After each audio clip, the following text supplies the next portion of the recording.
You're listening to Stellar Success, Leveling Up for Medical Pros with Dr. Tudor Francu. Join us as we explore how medical professionals can achieve stellar success in all areas of life. It's time to level up. Hi, everyone. We're back at Stellar Success Podcast. Today we have Dr. Stephen Rosenstein from Florida. How are you, Doc? I'm good, thank you. And just as a matter of completeness, I prefer Rosenstein. Very well. Give us a little bit of an overview of your career. Oh my goodness! And your path. It started 50 years ago.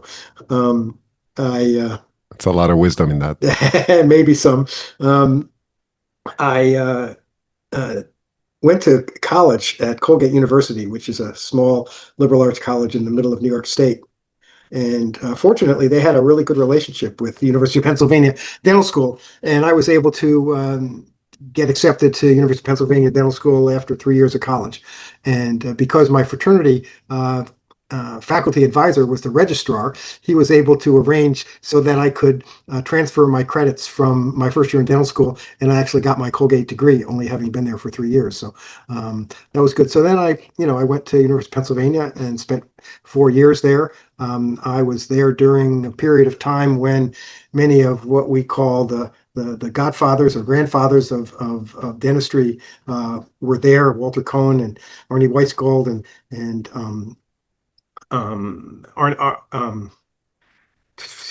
Morty Amsterdam. These are all people that are still highly thought of and written chapters in books. And so I was very fortunate and to have been at Penn during that period of time. And then I did a general practice residency program in the United States Public Health Service, which was a great opportunity for me. It was in the public health hospital in San Francisco. So I went out to San Francisco for a year. And because the public health hospital was basically the government paid for all the work that we did. And so the patients didn't have to pay anything. So we were able to do some extensive dentistry for mostly the public health service at the time served the Coast Guard and the Merchant Marines. And so we were able to provide them with dental services. And so I had a lot of early experience at doing some more extensive dental restorations. And we had the benefit of having the dental laboratory for the Western part of the United States in our hospital. So I was able to go down into the lab and work with the lab technicians and learn from them. And so it was a great start. And then we came back to Philadelphia after that year. I went into private practice with a dentist who was the dentist of at the time, a very close friend of mine. And so I worked as an associate with him for a while.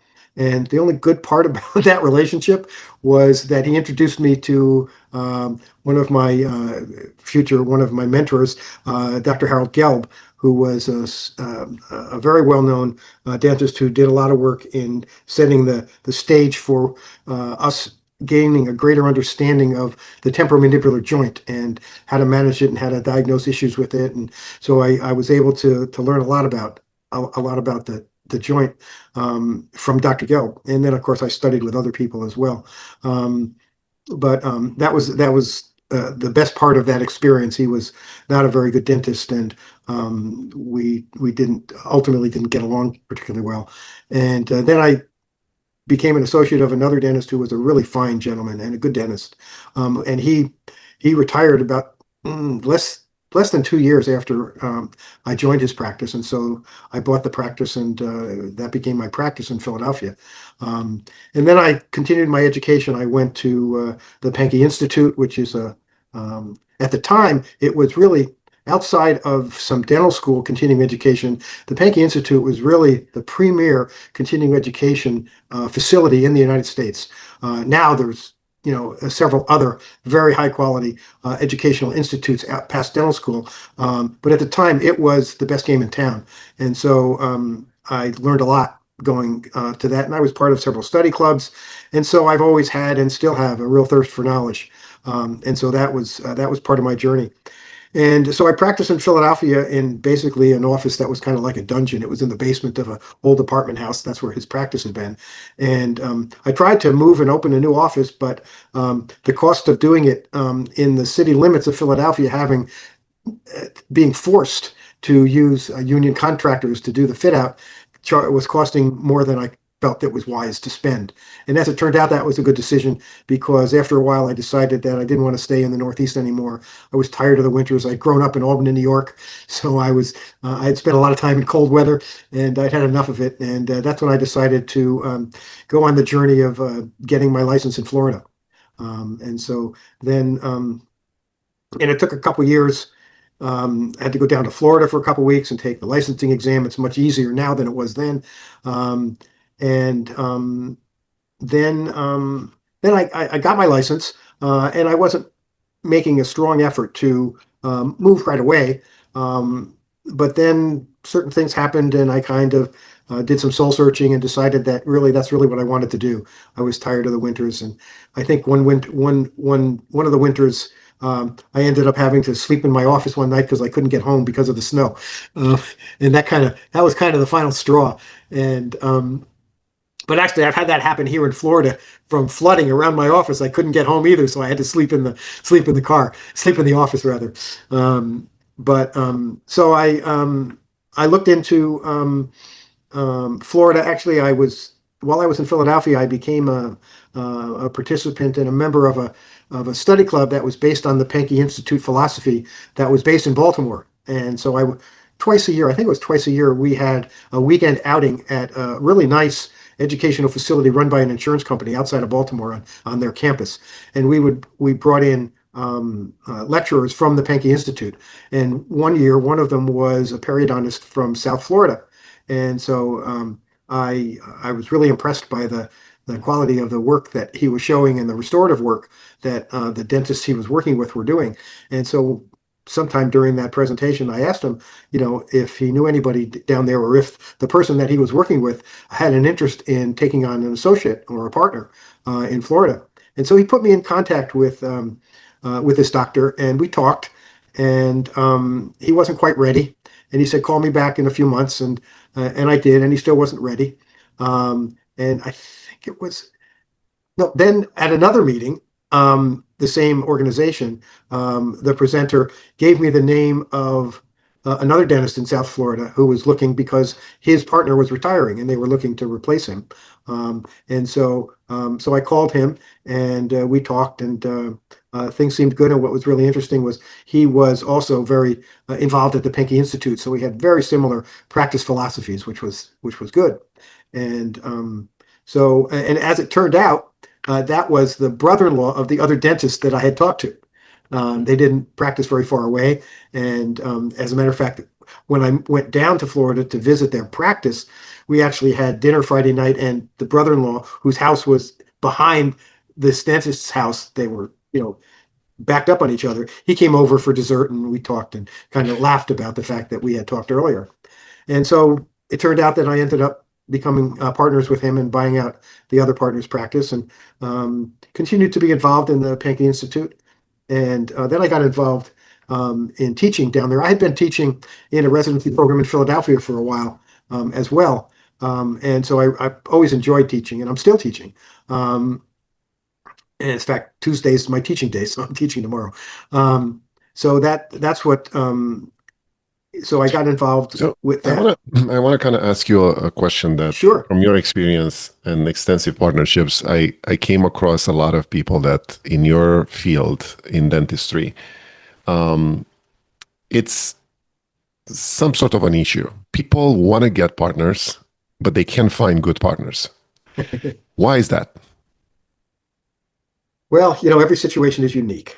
Okay, and every individual is unique. Now, I have a partner now. My first partner. Well, I had a partner in Philadelphia, and he retired.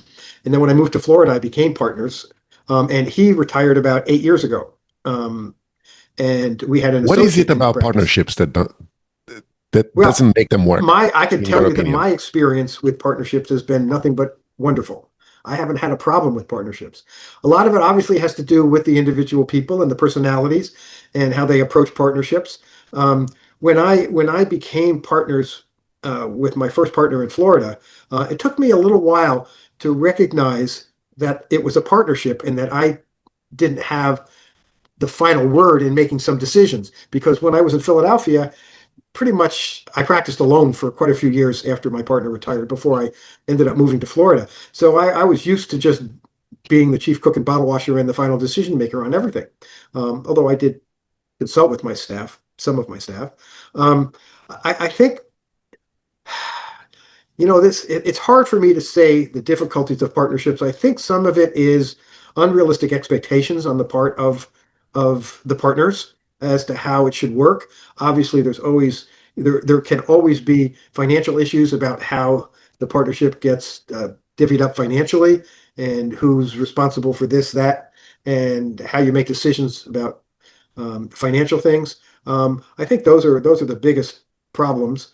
Um, I don't know. I have a So wonderful being, partner now. yeah. We So get along great. I'm She's curious, do you terrific. have any histories of or examples of failures in your career that Personal kind of failures or that I know about partnerships that failed. yeah, that's what I'm saying. Okay. In your history, anything that kind of didn't work out? Oh, my personal history? Um, no, not really. Okay, I've been very that's fortunate. I mean, yeah, that you well, are very fortunate. my first experience with that dentist that I worked for when after I finished my residency, that was a bad experience. Um, Not so much from a technical perspective, but from a personal perspective. He promised me a raise, and I was producing a lot of money for him, which he then backed off on and didn't do it. And so that was he was just not a really good person. So And what so do you think it makes that's the bottom line. what do That's you the think bottom makes line. a successful dentist then? A successful dentist or a successful partner? There may be two different Dentist answers. partner, that's what I meant. A partner, well, first of all, you have to share philosophies of practice in the way you want your office to run. If one person wants to do high volume dentistry and run from chair to chair, okay, that's one style of practice. If the other partner wants to be more patient focused and take more time with the patient, take more time to evaluate the patient and give the patient a chance to participate in the decision making processes, those will never work together. Those kinds of values and philosophies are incompatible. So that's the first thing that anybody has to learn. And that's what I talk to my residents about when they're finishing their training and they're going out into the world now looking for places to get a job. We talk a lot about their values and what they want out of their practice and out of their professional life. And when they first leave the residency, they have to understand that they're unlikely to find the optimal situation right away. Okay. And that's what happens. They go to work for somebody. There's a lot of, dental service organizations buying practices today, and like corporate management is happening, as I'm sure you're aware. Um, and that's a great opportunity for these young dentists to at least get a job and get more experience, build up their experience and their speed and their abilities. And then if they choose to, then look for a different kind of practice that focuses more on optimal care and patient outcomes and taking great care of the patient from a holistic perspective and not just be a tooth carpenter. So, Yeah, one of that's the issues that I encounter in talking to people in your field is that most of them have no idea how to be an entrepreneur, how to open his own practice, and how to run the practice. right. I mean, they know how to be a good dentist, but not necessarily know Well, anything they about the they business know of it. they know how they know what they've learned. Okay, if they're just coming out of school, they know what they've learned. That doesn't mean they Right. know how to be a good dentist yet. Okay, Well, that's yes, a I time-consuming understand process. that, but I want to Yeah, focus more on the business side of yeah. things that Okay, the all right. dental Well, school doesn't necessarily. that's one of the benefits for a young dentist to learn a little bit about the management of the office if they go to work in a DSO, because they control the management and they get to observe What's what's a happening. DSO again? It's a dental service organization. It's a large company that buys multiple practices and manages them all. Okay. Um, and so that's one way. There are lots of different consulting companies out there that can help young dentists learn how to look at their practice, to look at their numbers, and to develop a practice philosophy that is congruent with who they are as a person. And that's a big issue, because if you try to practice in a way that's not congruent with who you are, you're not going to be as successful. You're not going to be as happy either. And that's a big part of being successful, is being happy with what you're doing. If you're not happy with what you're doing, you can't stay in dentistry for 50 years. So That's a big part of it. let me ask you something. Staying in dentistry for 50 years, that's a long time for a lot It of is. people. It is. What do you plan? How did you make your strategies in holding on for 50 years in your field and now thinking of, eventually retiring from the practice or just do academia? Mhm. What do you do in terms of planning and financial strategies to be able to, have a great life after you stop practicing? Yeah, well, financially, has managing my finances has not been one of my strong points. But that's not why I'm still practicing completely. It's certainly a part of the reason. But the biggest reason I'm still practicing is because I love what I do, and I'm still learning. We've added a lot of non-dental aspects to our practice. We're evaluating people for their breathing and their sleep now, because the jaw structures play such a big role in people's breathing and sleep. And so that's added a lot of excitement to me and interest in my practice, which keeps me going. And it's kind of my quasi retirement plan, is that when I'm no longer capable of doing what I do well with my hands, okay, I can still be a physician of the head and neck area, and help patients with their breathing and airway and their jaw structure and things like that, without having to have as much manual dexterity that's required to be a really good prosthodontic dentist. So that's what kept me interested, and I've always had a thirst for knowledge. And dentistry is just has evolved so much that there's always something interesting happening in dentistry, and that's what keeps me going. Is that interest I have in dentistry? Is we just had our 50th reunion at Penn for my class, and I wrote a letter which I actually never sent, but I wrote a letter to the Penn Dental Journal that I was going to send for the 50th reunion, and I called it 50 Years in a Millisecond, was the title of my letter. And I went through all the changes that have occurred since I graduated from dental school, and it's really, it was fun writing it. And as I read it again, it's amazing to me how much has happened over the 50 years in terms of what we've evolved into in dentistry. And So, I'm yeah, still going. My yeah, partner and no. I, my partner and I are in the process of trying to expand our office. Okay, we're adding some treatment areas and some other areas to bring in some of the new technology like 3D printing and things like that. And all of that just keeps me going. Well, that's amazing. I mean, you are someone who, as you said, continue to love the profession and practices because you love it, and you can see that in your speaking and in your facial expressions, and that's amazing for new graduates. If you would think with all your wisdom right now, what kind of advice would you give to them? To a new graduate who wants to Uh-huh. start something now. Figure out what you love about dentistry, and and continue to pursue that with all your effort, and and be able to compromise with your future partners, because today there's no way you're going to successfully run a dental practice as a solo practitioner. The overhead is just too much.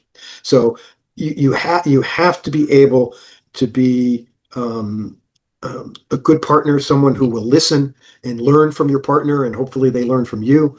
And but most of all, you have to look at how you want to practice. What is your basic philosophy of practice? That was the biggest thing that I got from the Pankey Institute, was the philosophy of practice, which is, the Pankey Institute was started by a dentist in Miami, actually, Coral Gables, called L.D. Pankey.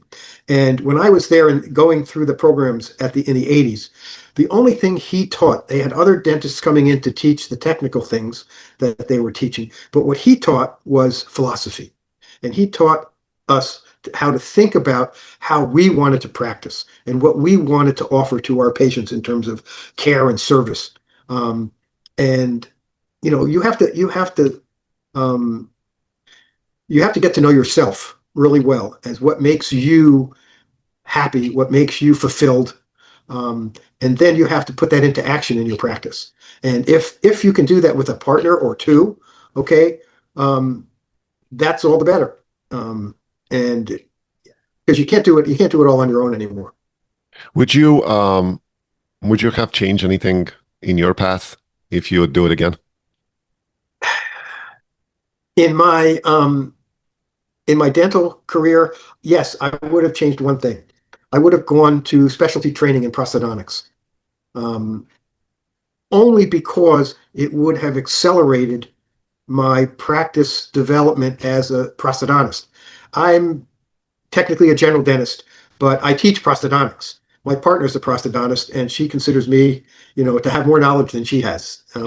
About 20 years older than her, but because I've been studying as much as I have for so long, I have a lot of knowledge, and that's the only thing I would change. What I would have, and it's interesting. A short story. One of my residents last year was a very talented young lady, and I teach with a prosthodontist who trained with my partner, but a year ahead of him, in a pros school. And this young lady who had worked for my teaching partner in his office for a while, she wanted to go to press school, and he kept telling her it's not necessary, it's not worth the investment. And I kept telling her it is worth the investment, and you should do it.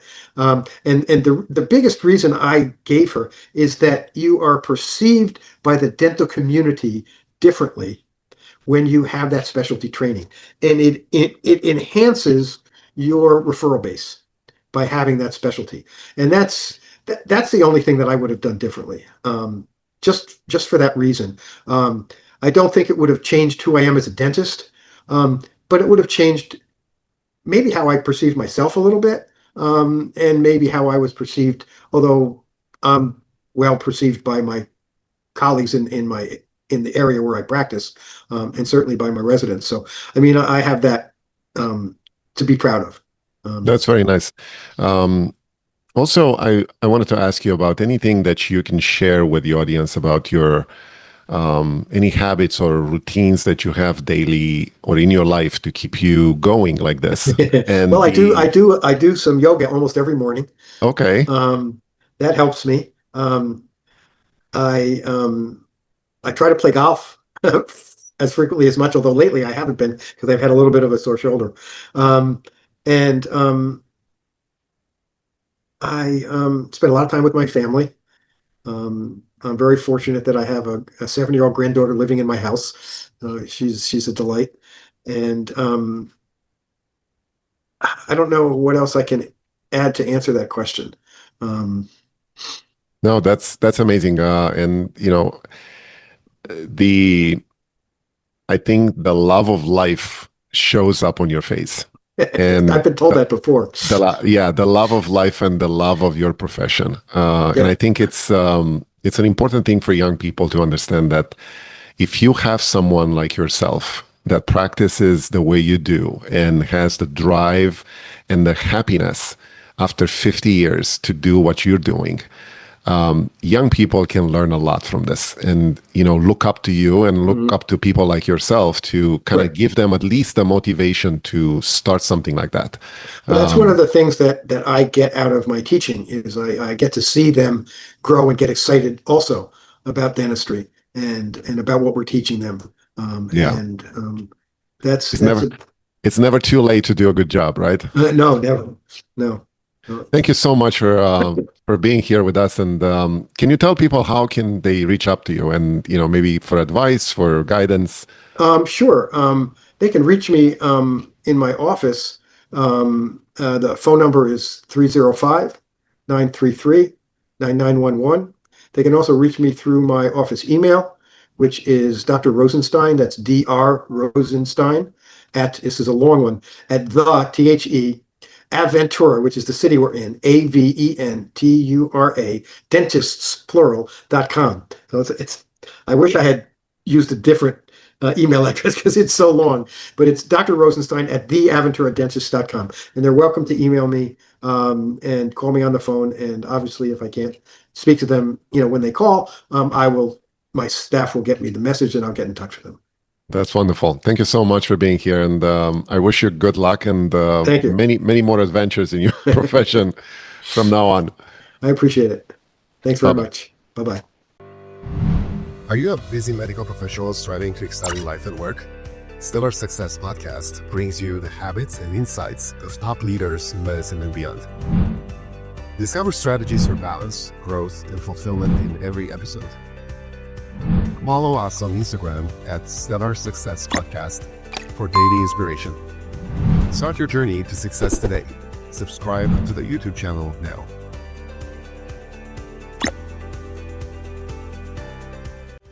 That's a wrap on Stellar Success, leveling up for medical pros with Dr. Tudor Francu. Interested in joining us? Go to stellarsuccesspodcast.com/guest to apply.